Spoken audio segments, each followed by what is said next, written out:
Hello everyone, welcome to this amazing platform of our channel Panisha for Competitive Examinations and I am Piyush। तो इस particular session में हम cover कर रहे हैं डीएफसीसीआईएल के एग्जाम के लिए जो अपना कस्टमर रिलेशंस का पर्टिकुलर टॉपिक है।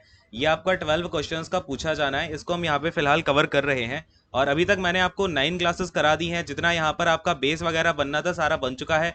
और यहाँ पर हम काफ़ी सारी टेक्निकल चीज़ें भी देखने लग गए हैं। और अब हम यहाँ पे जो इंपॉर्टेंट और एक्रोनिम्स बचे हुए हैं वो कवर करेंगे। और देखो, मैं जो भी चीज़ कराता हूँ ना, तो उसके पीछे हमेशा वो एग्जाम में आने के चांसेस भी होते हैं। और उसके पीछे ना एक और रीजन होता है। मैं यहाँ पे आपको एक्रोनेम्स पहले क्यों करा रहा हूँ, क्योंकि यहाँ पे ना आपको देखो, मैंने आपने कल देखा होगा आरएफएम के बारे में हमने सारी चीजें क्लियर कर ली। तो ऐसे ऐसे करके ना आपको एक्रोनेम्स कराते टाइम कुछ टर्म्स भी काम में आएंगे, जिनकी मैं आपको डेफिनेशन बताता जाऊंगा, क्या उनका काम है वो बताता जाऊंगा। तो वो आगे चल के आपको बहुत ही यूजफुल रहेंगे। ठीक है, तो सारी चीजें अच्छे से समझते जाना है। और यहाँ पे आज हम एक्रोनिम्स निपटाएंगे। इसके बाद में आपका ना टाइप्स ऑफ सीआरएम है। जैसे एक होता है आपका स्ट्रेटेजिक सीआरएम, एक होता है फिर आपका ऑपरेशनल सीआरएम। ठीक है, क्या होता है भाई? ऑपरेशनल सीआरएम होता है और आपका एनालिटिकल सीआरएम होता है। तो यहाँ से बहुत सारे क्वेश्चन पूछे जाते हैं। ये तीन टाइप का आपका सीआरएम के क्या है, टाइप्स हैं। तो ये तीनों मैं आपको बहुत अच्छे से पढ़ाऊंगा। ठीक है, इसके ऊपर हम काफी टाइम लेकर के बहुत अच्छे से समझेंगे। जितने क्वेश्चन बन रहे होंगे इससे रिलेटेड मैं आपको सारे के सारे करवा दूंगा। ठीक है, चलिए तो आज का सेशन शुरू करते हैं। और हाँ, यहाँ पे बहुत सारे बच्चे कोलकाता से हैं, तो उन बच्चों को ये बोलूंगा भाई आप लोग अपना देखो अलर्ट रहो। और कई सारे बच्चे बोल रहे थे पढ़ाई नहीं हो पा रही, तो कोई बात नहीं, अभी कोई नहीं है। अभी आप लोग अपना ध्यान रखो, अलर्ट रहो। और जिन जिन एरियाज में अलर्ट दिया गया है, ठीक है ना, कि वहां वहां पर आने की संभावना है, जो आपका यश साइक्लोन है, ठीक है, तो इससे आप थोड़ा सा अलर्ट रहो और अपने आप को ना वर्स्ट सिचुएशन के लिए थोड़ा प्रिपेयर करके रखो। क्लियर है? तो अच्छे से आप लोग ध्यान रखिए। और कोई बात नहीं, अभी तो अब पढ़ाई नहीं हो रही तो दैट्स ओके, माइंड होता ही है टेंशन में। अगर आप लोग उस एरिया के आसपास हो तो अपना ध्यान जरूर रखो। ठीक है ना, कोई बात नहीं। अगर पढ़ाई नहीं हो रही है तो 2-3 दिन थोड़ा सा मैनेज कर लो, बाद में वीडियोस आ जाएंगी तो उनको अच्छे से देख के समझ लेना। कोई प्रॉब्लम आएगी तो मुझे आप लोग मैसेज जरूर कर देना। ठीक है ना, कोई प्रॉब्लम आती है मैसेज या फिर आप यूट्यूब कमेंट कर देना, मैं तुरंत आपका कोई ना कोई जो भी आपका कुछ हो सकता है वो प्रोवाइड करवाऊंगा। ठीक है, चलिए खैर क्लास नंबर 9 देखते हैं यहाँ पे। और आपको मैंने कल आरएफएम तक समझा दिया था, है ना। इसके आगे से शुरू करते हैं। अच्छा यार, मैं अभी ना कुछ पेपर्स का यहाँ पे एनालिसिस कर रहा था, यानी कि जो आपका डेटा वगैरह आता है ना सीआरएम का, तो उसमें एक कंपनी है एस ए पी करके। ठीक है, एस ए पी कंपनी है, तो ये एक्चुअली है तो ईआरएम कंपनी, लेकिन जब उसको डेटा को मैंने थोड़ा देखा तो उसमें ना यार ये एस ए पी कंपनी का भी कुछ शेयर है। ठीक है, और ये काफी इंपॉर्टेंट कंपनी है, जर्मनी की कंपनी है। तो इस कंपनी को भी थोड़ा सा निपटाते हैं। आपसे पूछी जा सकती है, ठीक है ना, सेल्स फोर्स का हो गया, और जो भी यहाँ पे सीआरएम का बिजनेस है ना, कुछ परसेंटेज का हिस्सा यहाँ पर ये एसएपी भी कवर कर रहा है। एक्चुअली ये है ईआरएम ईआरपी है ये, ठीक है, लेकिन यहाँ पर ये कर क्या रही है, आपका जो कस्टमर रिलेशंस का सॉफ्टवेयर है वो भी प्रोवाइड करवा रही है। ठीक है, तो ये हम थोड़ा सा देखते हैं इसको। ये आपका ईआरएम नहीं है, ये ईआरपी लिखा हुआ है, ठीक है ना, ईआरपी है ये। चलिए, अब देखो यहाँ पर ये बेसिकली क्या करती है एसएपी, ये बिजनेस सॉफ्टवेयर प्रोवाइड करवाती है। क्या प्रोवाइड करवाती है भाई? बिजनेस सॉफ्टवेयर प्रोवाइड करवाती है कस्टमर रिलेशन के लिए और बिजनेस ऑपरेशंस के लिए। ठीक है, जो भी बिजनेस ऑपरेशंस है उनके लिए सॉफ्टवेयर प्रोवाइड करवाती है। और आपका जो सीआर है, तो काफ़ी बड़ी कंपनी है। और ये आपका कहाँ से आई है तो इसके बारे में सब कुछ समझते हैं। ये आपका 1972 में स्टार्ट हुई, तो काफ़ी पुरानी कंपनी भी है। ठीक है ना, तो इसलिए याद रखना, यहाँ से क्वेश्चन आ सकता है। 1972 में ये कंपनी आई आपकी। और कहाँ पर है इसके हेडक्वार्टर्स, तो ये ध्यान में रखना। या फिर आपका ये फाउंड कहाँ पर की गई, तो ये की गई है आपका वर्टेमबर्ग में। ठीक है, वर्टनबर्ग में, वर्टरबर्ग में। और ये कहाँ पर है आपका? जर्मनी में है। ठीक है, तो बस इतना ध्यान में रखना, जर्मनी में है आपकी ये कंपनी का हेडक्वार्टर। और जर्मनी में ही इसको फाउंड किया गया था बेसिकली। ठीक है, तो ये ध्यान में रखिएगा। अच्छा, अब यहाँ पर इसको फाउंड किस किसने किया, तो आईबीएम, आपको पता है आईबीएम कंपनी पहले काफी पहले बन गई थी। तो आईबीएम कंपनी का ना यहाँ पे 4 इंजीनियर थे, इन्होंने ही मिलकर के इस अपनी अलग से कंपनी को एसएपी को शुरू किया। क्या क्या नाम था यहाँ पर, तो नाम यहाँ पर एक बार देख लो। डिंटमार हॉप, क्या नाम था? डिंटमार हॉप। और दूसरे पर्सन का नाम था हासो प्लेटनर, हासो प्लेटनर नाम था। तीसरे पर्सन का नाम था यहाँ पे क्लाउज शेरा। ठीक है, क्लाउज शेरा, शेरा में जो है टी साइलेंट होता है, शेरा। अब देखो यहाँ पर आपका फोर्थ थे Klaus Wellenreuther, Klaus Wellenreuther, Wellenreuther. तो बाकी इन चारों के नाम, ये तीन के नाम ध्यान रखो ना रखो, लेकिन डेंटमार हॉप का नाम जरूर ध्यान में रखना। ठीक है ना। अच्छा, अगर आपसे पूछ लिया जाए ये जो कंपनी है S A P E R, इसका S A P E R company का यहाँ पे चेयरमैन कौन है एज ऑफ नाउ, ठीक है, तो चेयरमैन है हासो प्लेटनर। हासो प्लेटनर कौन है भाई, इसके चेयरमैन है, ये चीज आप ध्यान में रखिएगा। ये देखा आपने दूसरे नंबर पे, तो ये वाले हैं चेयरमैन, ये तो अब आपको याद हो ही जाएगा अल्टीमेटली क्योंकि चेयरमैन भी हैं। और सीईओ इसके कौन है, तो सीईओ अलग है, इनका नाम है क्रिश्चियन क्लीन, ठीक है ना, क्या नाम है, क्रिश्चियन क्लीन नाम है। तो ये और आप अपनी कंपनीज वाले में नोट डाउन कर लेना, बाकी सारी कंपनी कवर हो चुकी है, ठीक है। बस ये लास्ट कंपनी थी, एक्चुअली ईआर कंपनी है, इसलिए मेरी थोड़ी सी नज़र से पहले निकल गई थी, बाकी छोड़ेंगे हम कुछ भी नहीं, ठीक है। चलिए शुरू करते हैं फिर आज का सेशन। देखो अपना जो एक्रोनेम्स है, मैंने आपको कुछ करवा दिए, जो भी नंबर हो आगे वो डाल लेना कौन से नंबर का ये आपका चल रहा है। तो सबसे पहला होता है आज का बाउंस रेट, ठीक है ना। यहाँ पर मैं आज की क्लास के हिसाब से नंबर 1 लिख रहा हूँ, बाकी मैंने पीछे जो करा दिए हैं आप उसी में ऐड ऑन करना, ठीक है ना। आरएफएम जिस नंबर का एक्रोनेम था उसके बाद नेक्स्ट नंबर डाल लेना अपने अकॉर्डिंग, क्लियर है। देखो अब यहाँ पर हम करने वाले हैं बीआर के बारे में बात। अब जिन्होंने यहाँ पे हर्षित मेहता वाली जो सीरीज आई थी आपका वो देखी हुई है तो वो इसको बैंक रिसीट समझेंगे, लेकिन यहाँ पर ये आपका होता है बाउंस रेट, ठीक है। क्या होता है ये आपका बाउंस रेट होता है। तो द बिग बुल वाली मूवी के हिसाब से नहीं, यहाँ पर आपका ये बीआर क्या है, बाउंस रेट है, ठीक है। चलिए अब इस बाउंस रेट का मतलब क्या होता है, तो मैंने आपको एक बार याद है कुछ बताया था, क्या बताया था मैंने आपको कि एक मार्केटिंग टीम होती है, एक सेल्स टीम होती है। तो क्या करते हैं मार्केटिंग टीम वाले जो बंदे होते हैं कस्टमर का डेटा उठा करके दे देते हैं सेल्स टीम को, सेल्स टीम वाले उनसे कांटेक्ट करते हैं। बताया था कि नहीं बताया था, तो ये बताया था ना। अब देखो ये कहानी यहीं से आगे जुड़ेगी, मैंने इसलिए पहले बाउंस रेट नहीं कराया था। अब वो आपको समझ में आ गया सब कुछ, मैंने एसएलए कराते टाइम आपको ये समझाया था। अब ये जो सिस्टम है ना, अब लेटेस्ट से यहाँ पे क्या हुआ, मार्केटिंग टीम ने यहाँ पे बहुत ज़्यादा तो चलो ठीक है कि यहाँ पे रिसर्च कर ली, लेकिन जो कस्टमर का डेटा था वो इन्होंने लेटेस्ट से कस्टमर का जो डेटा उठाया उसमें से ईमेल आईडी काफ़ी लोगों की गलत है, ठीक है।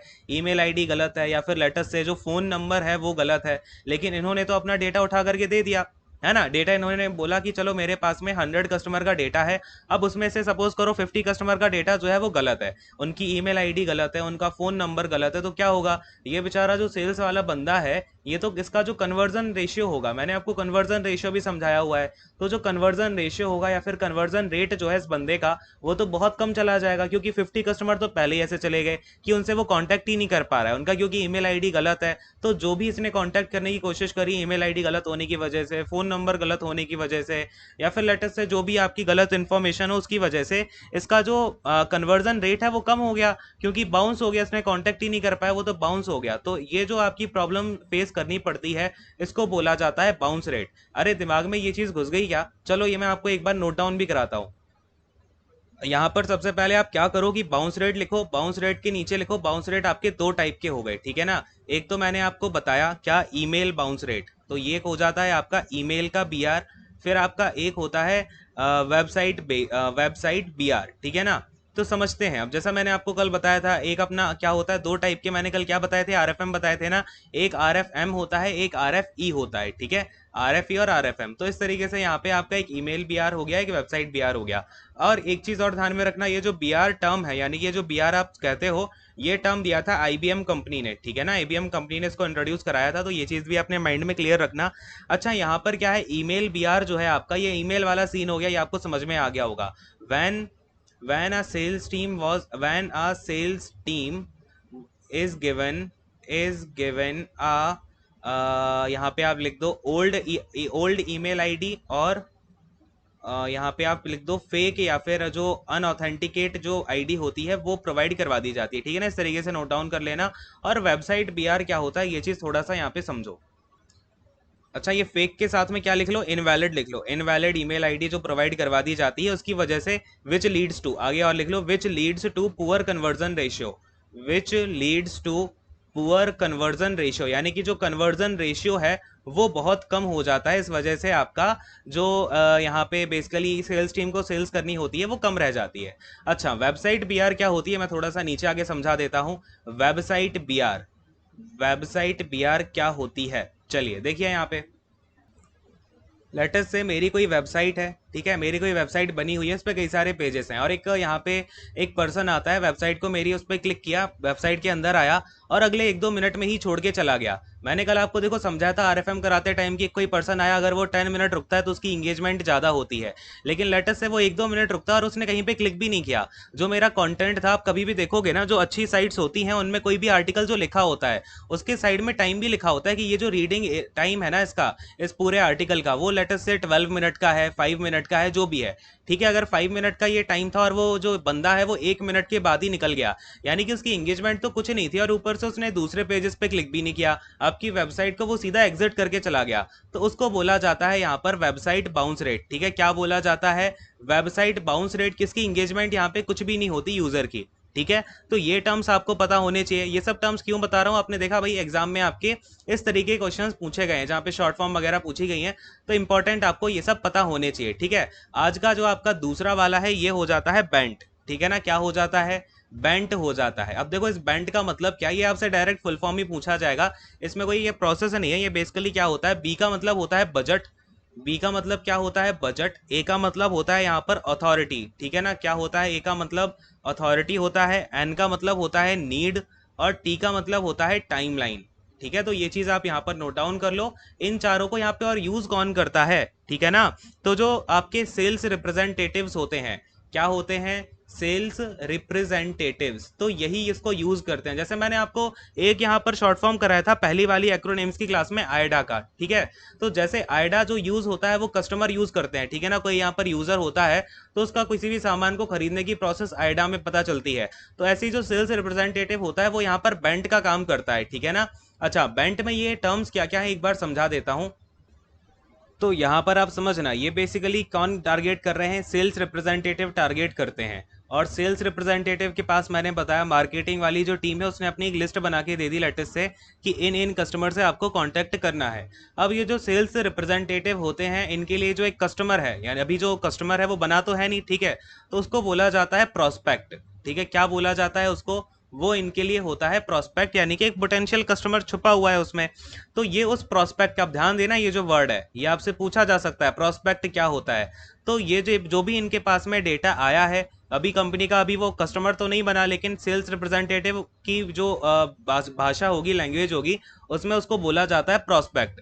तो ये देखते हैं कि हमारा जो प्रोस्पेक्ट है भाई उसके पास में बजट है कि नहीं है। यानी कि लेटेस्ट से अगर मैं कार बेच रहा हूँ, ठीक है ना, तो मैं कार ऐसे पर्सन को तो नहीं बेचूंगा जिसकी जो मंथली सैलरी है वो 10,000 पर मंथ है, ठीक है ना। और उसने अभी और उसकी एज भी, आपने देखा होगा कई बार आपसे यहाँ पे जब ये इंटरेस्ट देने, क्रेडिट कार्ड वगैरह आपको दिया जाता है, तो आप उनसे ना कभी बात करना फोन काटने की जगह, तो वो आपसे मंथली सैलरी पूछेंगे आपकी और आपकी एज पूछेंगे।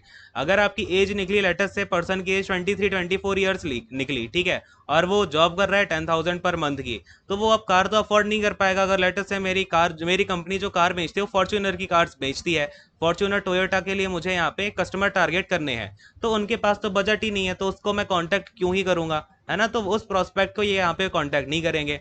फिर देखते हैं अथॉरिटी, यानी कि जो अथॉरिटी है वो है कि नहीं। अथॉरिटी का मतलब क्या होता है? जो प्रोस्पेक्ट है जिससे ये लोग बात करने वाले हैं, ऐसा है कि भाई उसके पास अथॉरिटी, ऐसा तो नहीं है भाई। लेटेस्ट से मैं आपको एक एग्जांपल देता हूँ, यहाँ पर मुझे कार बेचनी है और मुझे यहाँ पे डेटा मिल गया एक बच्चे का, ठीक है, आपके पास अथॉरिटी ही नहीं है। अथॉरिटी तो आपके मम्मी पापा के पास है, तो अगर आपके पास अथॉरिटी नहीं है तो कॉन्टेक्ट करने का कोई मतलब ही नहीं होगा, है ना।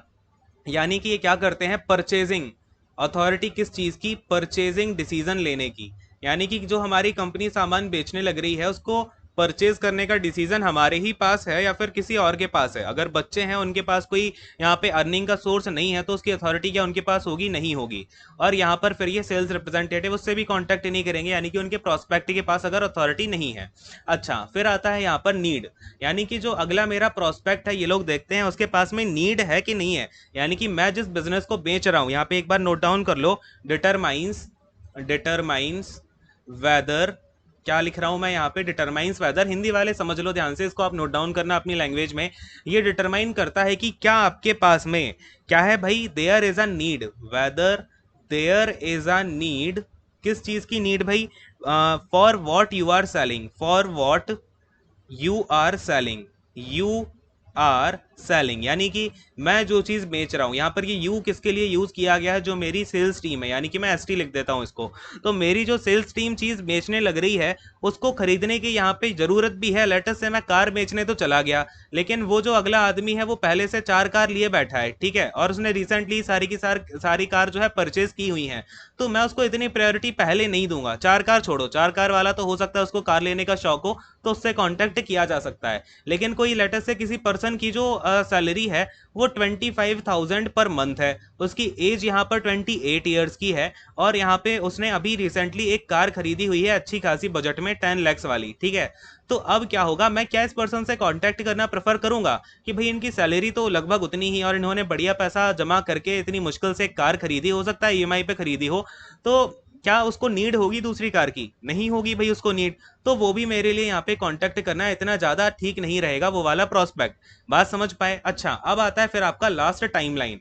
देखो, जब मैंने आपको बताया था आइडा वाला कॉन्सेप्ट, तो उसमें जो यूजर के साथ क्या क्या चीजें होती हैं वो देखी जाती हैं। ऐसे ही बेंट किसके लिए होता है? ये आपका सेल्स रिप्रेजेंटेटिव्स या फिर जो सेल्समैन होते हैं, सेल्समैन तो नहीं, जो सेल्स टीम होती है उसके लिए होता है। अच्छा, टाइमलाइन समझते हैं यहाँ पर। तो इसका मतलब होता है कि मेरा जो भी प्रोस्पेक्ट है उससे बात करने का या फिर उससे कांटेक्ट करने की टाइमलाइन क्या हो, ठीक होनी चाहिए, ठीक है ना। एक मोटा मोटा आप इस तरीके से समझ सकते हो, यानी कि जो इम्प्लीमेंटेशन है, इम्प्लीमेंटेशन का राइट टाइम फ्रेम, इम्प्लीमेंटेशन का जो राइट टाइम फ्रेम है वो क्या रहेगा, है ना। तो इसको यहाँ पर बोला जाता है आपका टाइमलाइन। तो बात आई होप आप लोग अभी तक सारी की सारी समझ गए होंगे, और ये आपको क्लियर हो गया होगा बेंट क्या होता है। अरे समझ गए क्या? फटाफट से बोलो हाँ। अब यहाँ पर हम आते हैं अपने आज के 3rd नंबर के एक्रोनेम पे। अच्छा, एक काम करते हैं, यहाँ पर मैं आपको जितने भी कंपनी में ऑफिसर्स होते हैं ना, जैसे सीटीओ हो गया, है ना, तो इस तरीके के ऑफिसर्स का मैं आपको एक बार फुल फॉर्म बताता हूँ, पूछ लिया जाता है। तो सबसे पहले तो आपका सीएमओ लिख देते हैं, क्योंकि हम मार्केटिंग की बात कर रहे हैं। तो सीएमओ का मतलब क्या होता है? चीफ मार्केटिंग ऑफिसर, ठीक है ना। क्या होता है? Chief marketing officer. कभी अगर छोटा मोटा पेपर आया आपका, लल्लू पंजू सा बना दिया, तो ये चीजें पूछी जा सकती हैं। और यहाँ पे कुछ बच्चों को अगर नहीं पता हो तो एक बार नोट डाउन कर लो फटाफट से। अच्छा, जहां पर भी आपका सी और ओ होगा तो ये तो अब सेम रहेगा। सी का मतलब क्या हो जाएगा? चीफ हो जाएगा। ओ का मतलब ऑफिसर हो जाएगा। यहाँ पर आपका टर्म बदलता जाएगा, उसका मैं आपको फुल फॉर्म लिखाता जा रहा हूँ, ठीक है ना। लिख लोगे अच्छे से? देखो, अब यहाँ पे आपका दूसरा हो जाता है सीईओ, ठीक है ना। ध्यान देना, अब इनको मैं क्यों बता रहा हूँ आपको पता चलेगा। अच्छा, अगर मैं आपसे क्वेश्चन पूछूं कि जो सीईओ होता है वो रिपोर्ट किसको करता है, सीईओ किसी भी कंपनी का रिपोर्ट किसको करता है, तो आपको पता होना चाहिए जो बोर्ड ऑफ डायरेक्टर्स होती है, बोर्ड ऑफ डायरेक्टर्स होती है, ये डी है यहाँ पे, ठीक है।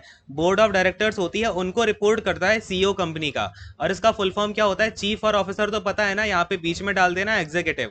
क्या होता है? ये आपका चीफ एग्जीक्यूटिव ऑफिसर होता है। तो कंपनी के लिए जो भी डिसीजन होते हैं जिससे कि आपका कंपनी की वैल्यू वगैरह इंक्रीज होगी, तो वो सारे डिसीजन यहाँ पे हाई लेवल के सीईओ ही लेता है कंपनी के लिए। अरे बोलो हाँ, ये चीज समझ में आ गई। फिर आपका आता है सीएफओ। हटाते हैं इसको।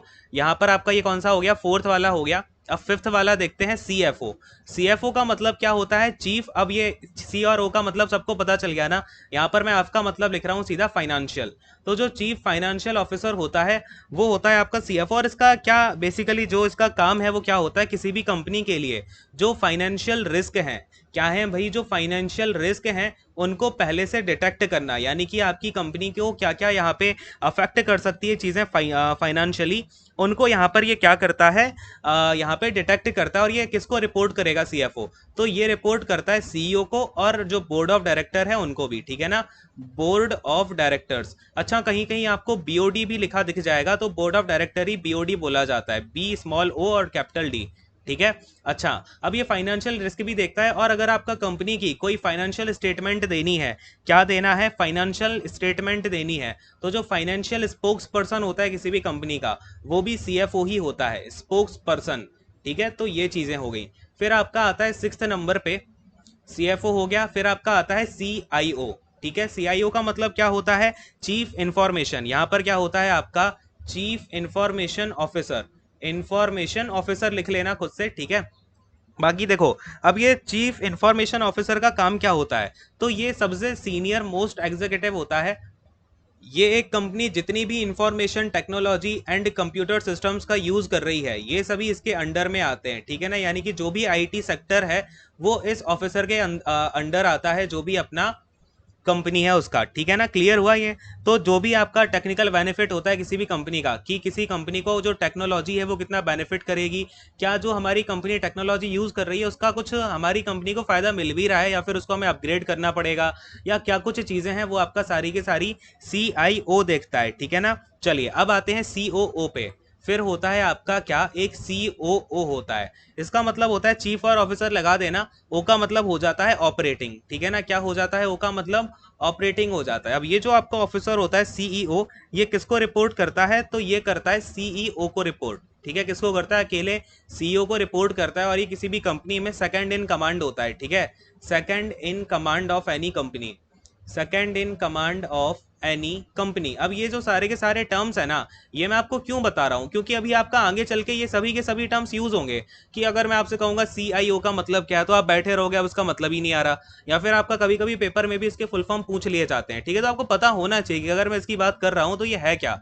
क्लियर है, अरे बात समझ पा रहे हो क्या। चलो, अब ये क्या करता है बेसिकली, इसका काम क्या होता है, तो जो भी बिजनेस ऑपरेशन हो रहे हैं कंपनी में, क्या हो रहे हैं, जितने भी बिजनेस ऑपरेशंस हो रहे हैं, उनको यहाँ पर ये क्या करता है, उनका ओवरव्यू करता है, उनको मैनेज करता है, ठीक है। उनका ओवरव्यू करेगा और उनको यहाँ पर ये मैनेज भी करेगा। अरे बोलो हाँ, क्लियर है। चलिए 8th नंबर पे आ जाते हैं, आपका जो है 8th वाला टर्म देखो, CSO, ठीक है। क्या हो जाता है, ये आपका CSO हो जाता है। अब इसका नाम देख करके ना, आप जो अपने मन में इसकी मीनिंग लगाओगे वो बड़ी गलत सी लगेगी, चीफ सिक्योरिटी ऑफिसर। तो इसका मतलब आप ये मत समझ लेना कि जो भी सिक्योरिटी वाले सिक्योरिटी गार्ड वगैरह हैं वो इसको यहाँ पे रिपोर्ट करेंगे, ऐसा कुछ नहीं होता। इसका जो मेन काम होता है ना, वो होता है आपके ऑफिस में जितने भी इंटेलेक्चुअल लोग हैं।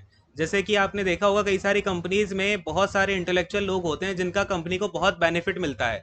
तो उनकी यहाँ पर प्रोटेक्शन करना, यानी कि प्रोटेक्शन करने का मतलब है उनको कोई दिक्कत ना आए, उनको कोई प्रॉब्लम आ रही है तो उसको शॉर्ट आउट कर देना, ये इनका काम होता है। या फिर कोई पायरेसी हो रही हो कंपनी की, उससे भी डील आपका कौन करता है, जो सिक्योरिटी ऑफिसर होता है। जो डेटा प्रोटेक्शन है, डेटा प्रोटेक्शन हो गया, उससे रिलेटेड जो भी मैटर होते हैं उसकी प्रोटेक्ट, उसको भी कौन देखता है, CSO देखता है। आपका यहाँ पे इन्वायरमेंट सिक्योरिटी हो गई, ठीक है ना, इन्वायरमेंटल सिक्योरिटी। क्योंकि यहाँ पर हर कंपनी के लिए ना कुछ गाइडलाइंस दी गई हैं कि आप इन्वायरमेंट को हार्म नहीं कर सकते।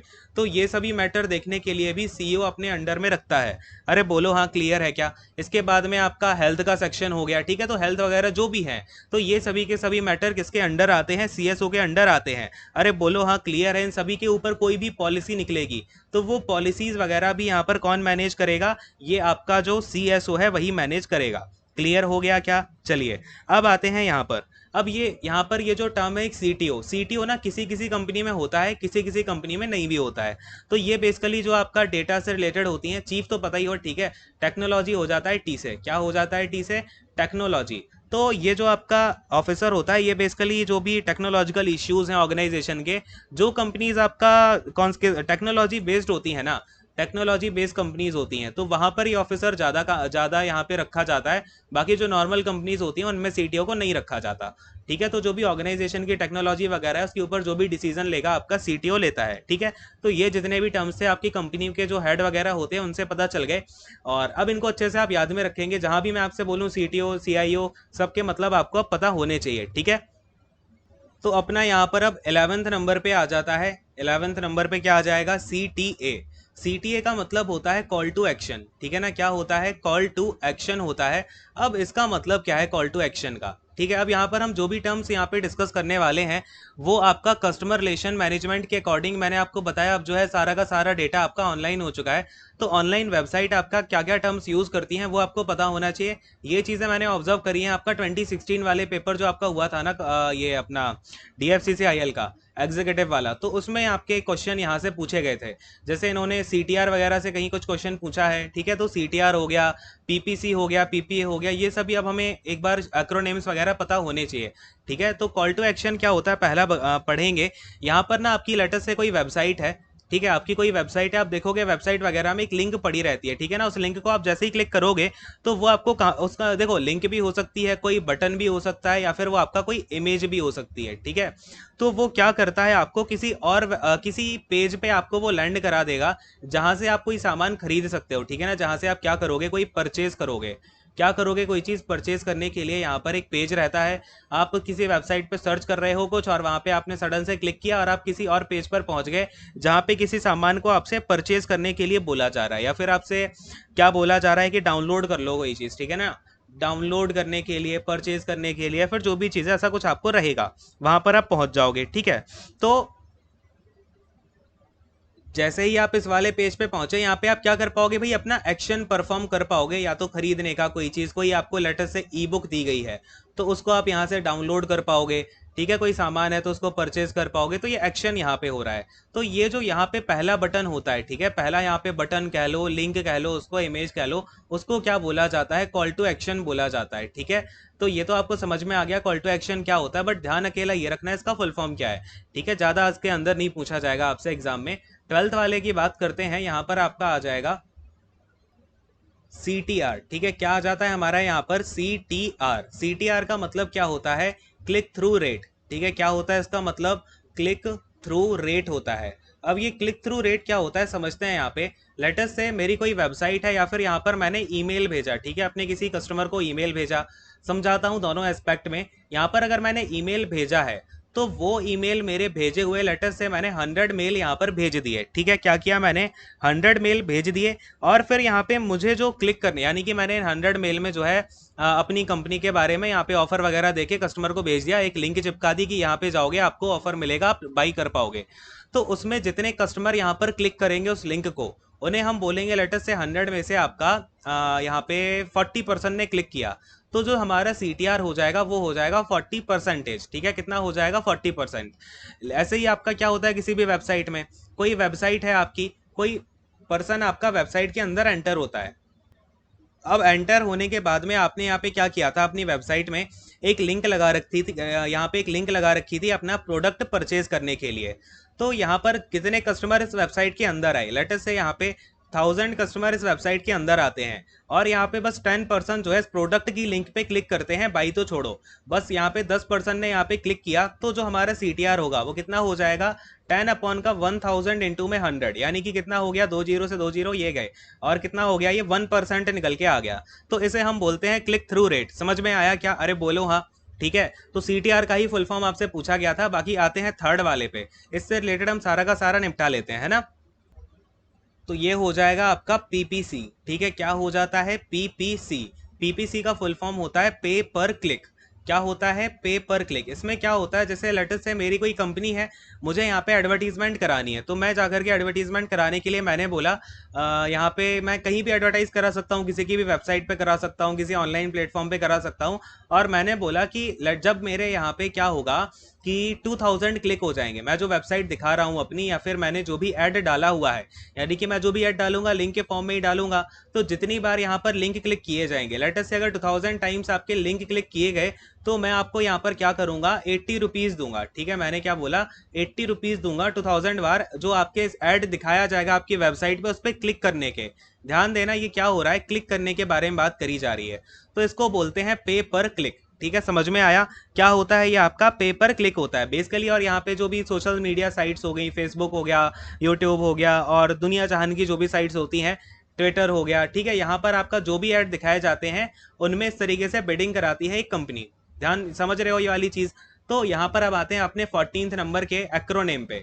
14th नंबर पे आपका हो जाता है यूवी, ठीक है ना, क्या हो जाता है हमारा यूवी। यूवी का मतलब क्या होता है, यूनिक व्यूअर। यूवी क्या होता है भाई, यूनिक व्यूअर होता है। और इसका यूनिक व्यूअर का मतलब क्या होता है, जैसे कि लेटेस्ट से आपका देखो यहाँ पर मेरी कोई वेबसाइट है और मैंने वेबसाइट बढ़िया खोल के रखी है, तो एक कोई विजिटर है या फिर एक कोई व्यूअर है जो कि कोई पीरियड ऑफ टाइम मैंने डिफाइन कर लिया, लेटेस्ट से मैंने 1 मंथ का यहाँ पर टाइम डिफाइन कर लिया, और वो जो व्यूअर है मेरा 1 मंथ में आकर के मेरी वेबसाइट को वो 30 टाइम्स चेक करके जाता है, तो वो मेरा क्या हो जाएगा, यूनिक व्यूअर हो जाएगा, ठीक है ना। एक पीरियड ऑफ टाइम में बहुत बार अगर कोई कस्टमर आता है, कोई व्यूअर आता है, और ये बेसिकली आपका जो वेबसाइट्स होती हैं उनमें यूज किया जाता है, ठीक है, तो ये हो जाता है यूनिक व्यूअर। अब ये सब हम क्यों पढ़ रहे हैं, दो चार चीजें लास्ट में आपको पढ़ा रहा हूँ ना, क्योंकि इन्होंने आपका इस यहाँ से CTR का एक बार फुल फॉर्म पूछा हुआ है, ठीक है, तो हम एक बार ये सारे निपटा लेते हैं, इनका कुछ भरोसा नहीं है कब क्या पूछ लें, ठीक है। तो हमें तो सारे ही कवर करने हैं, एक्रोनेम्स कर ही रहे हैं, तो दो चार चीजें और एक्स्ट्रा भी कर लेंगे, ठीक है। अच्छा, अब यहाँ पर 15th नंबर पे आपका आ जाता है वर्ड ऑफ माउथ। WOM बोला जाता है।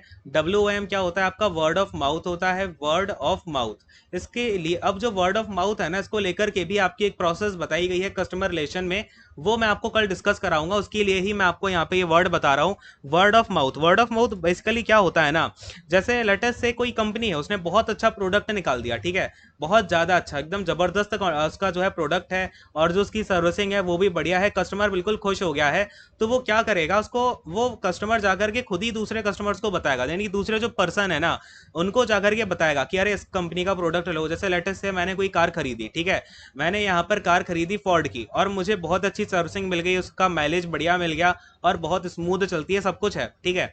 अब वो यहाँ पर और जो भी पर्सन होंगे ना, वो अगर मुझसे मेरा फ्रेंड बोलता है कि यार मुझे कार लेने जाना है, तो मैं क्या बोलूंगा, अरे हाँ ठीक है यार, फोर्ड की एक बार जरूर देख लेना, बहुत अच्छा उसका सब कुछ रहता है, फोर्ड को एक बार जरूर रेफर करना, ठीक है, मैं इतनी बात तो चिपका ही दूंगा। तो ये जो होता है वर्ड ऑफ माउथ होता है, और ये बहुत ज्यादा बेस्ट, ये सबसे बेस्ट टैक्टिक होती है, ठीक है।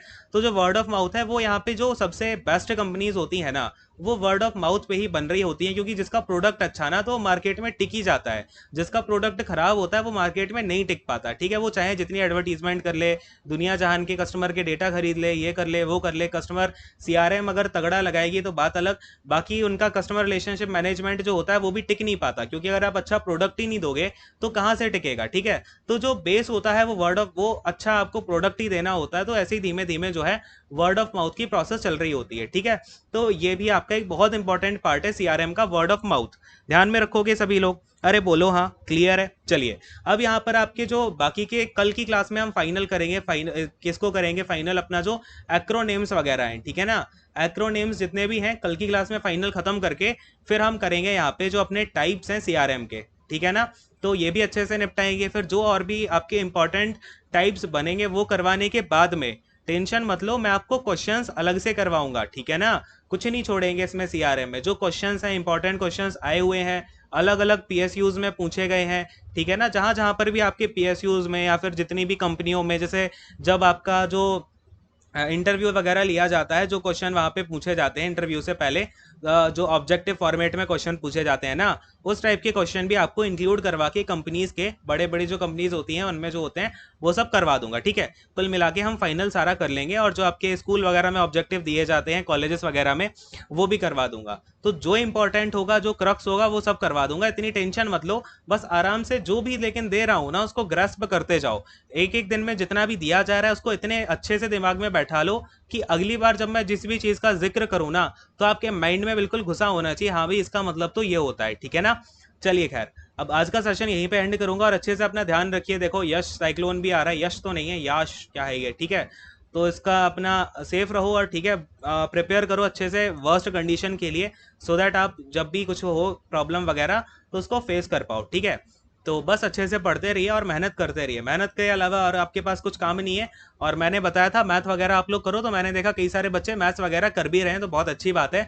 आप लोग मैथ को शुरुआत करो, ठीक है ना, शुरुआत करो, मैं आऊंगा इसके ऊपर भी आऊंगा, मैथ में भी कराऊंगा क्या कुछ जरूरी है, कैसे ट्रिक्स लगाई जाती हैं, किस टाइप के न्यू क्वेश्चंस बन रहे हैं आजकल, उस फॉर्मेट पे मैं क्वेश्चंस करा दूंगा। बाकी आप लोग अभी थोड़ा थोड़ा करते जाओ, ठीक है ना, नहीं तो एकदम से फिर आपके ऊपर गाज गिर जाएगी, ठीक है। चलो खैर, ये सारी की सारी बातें हैं, अब इस सेशन को यहीं पे एंड करूंगा। पढ़ते रहिए अच्छे से, और आपकी आज साइंस की क्लास नहीं हो पाई थी, कल होगी, ठीक है, जनरल साइंस की जो हमारी क्लास है कल कर रहे होंगे, और उसमें नई नई चीजें देखते हैं। खैर इस सेशन को यहीं पे एंड करता हूँ, thank you so much, God bless you all, take care and bye bye.